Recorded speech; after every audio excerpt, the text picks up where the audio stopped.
లక్ష వరకు ఉన్న రుణమాఫీ సొమ్ము 7,000 కోట్లు నేడు సాయంత్రం 4 గంటలకు నేరుగా రైతుల రుణ ఖాతాల్లో జమవుతాయని ఈ విషయాన్ని ప్రతి ఓటరుకు కాంగ్రెస్ నేతలు సగర్వంగా చెప్పాలని సీఎం రేవంత్ రెడ్డి సూచించారు. తన జీవితంలో ఇది ఎప్పటికీ గుర్తుండిపోయే రోజన్నారు. ఈ నెలాఖరులోగా 1,50,000 వరకు ఆగస్టులో 2 లక్షల వరకు రుణమాఫీతో ఈ ప్రక్రియ పూర్తి చేస్తామన్నారు.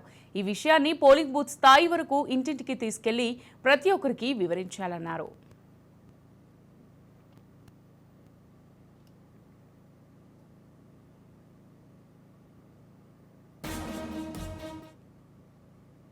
ఎక్కడికక్కడ పండుగ వాతావరణంలో సంబరాలు జరపండి అని ఆయన నిర్దేశించారు. రైతులందరినీ రుణ విముక్తులను చేయాలన్నదే కాంగ్రెస్ ప్రభుత్వ లక్ష్యమన్నారు. కేసీఆర్లా మాటలు చెప్పి రైతులను మభ్యపెట్టడం లేదు. చిత్తశుద్ధితో ఒకేసారి 2 లక్షల రుణమాఫీ చేస్తున్నామని తెలిపారు. దీనిపై జాతీయ స్థాయిలో చర్చ జరగాలన్నారు. దేశంలో ఏ రాష్ట్రం కూడా ఒకే విడతలో 31,000 కోట్లతో రుణమాఫీ చేయలేదన్న రేవంత్, రాహుల్ గాంధీ ఇచ్చిన గ్యారంటీ హామీని అమలు చేశామని పార్లమెంట్లో ఎంపీలు ప్రస్తావించాలి. దేశానికి తెలంగాణ ఆదర్శంగా నిలవాలి. వ్యవసాయ విధానంలో తెలంగాణ నమూనాను దేశం అనుసరించేలా ఉండాలని ముఖ్యమంత్రి చెప్పారు.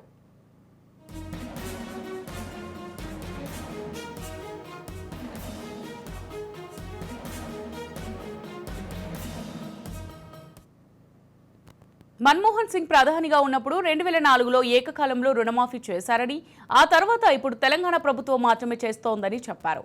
ఇందిరమ్మ ఇళ్ల నిర్మాణానికి ఎంత గుర్తింపు వచ్చిందో రుణమాఫీకి అంతే స్థాయిలో ప్రజల్లో ఆదరణ వస్తుందన్నారు.